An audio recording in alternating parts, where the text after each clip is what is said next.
Assalomu alaykum hammaga.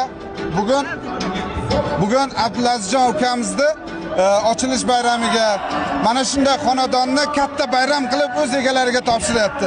Ishlaringizga omad. Rahmat. Bunaqangi bayramlardan juda ko'p bo'lsin. Rahmat. Minglab, millionlab odamlarning ishonchidan qolmang. Ota-onangiz duo qilib turganday, ota-onangiz Xudodan so'ragandan ziyod bo'ling ilohim.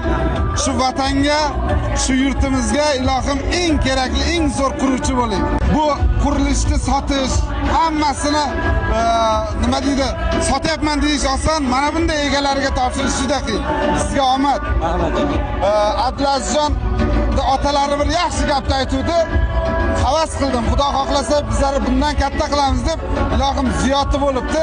Bundan ham zo'r bo'laversin. Chin qalbimdan tabriklayman. Rahmat aka. Assalomu alaykum. Abdulazizjon, muborak bo'lsin.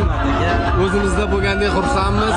Alloh rizqingizni keng, hamisha yaxshilarga. Ilohim aka, yana yillarga sizni ham qurilish ishlariga topshirish nasib qilsin aka. Anvarjonda hamma yaxshi ezgu niyatlariga Alloh osonlik bilan yetkazsin. Hamisha yuz yorug' bo'lsin. Bugundan-da keyingisini bundan-da go'zal qilib topshirdik. Rahmat aka. Assalomu alaykum Abdulaziz aka. Bugungi shunaqa chiroyli kunlaringizni tabriklayman. Rahmat aka. Bunaqa loyihalarni ko'pini topshiring. Anvar akam ustozimiz yaxshi niyat qildik, ustozlarimiz. Ilohim bundan ham ko'p loyihalarni topshirib, xalqni ishonchiga qozonib, Xudo xohlasa katta loyihalarni qilish nasib qilsin. Rahmat aka. Rahmat Sog' sizga. bo'ling, rahmat. Allohdan so'raymiz, keyingi yilga shu paytga Qo'qonim loyihasini Xudo xohlasa aka. Rahmat.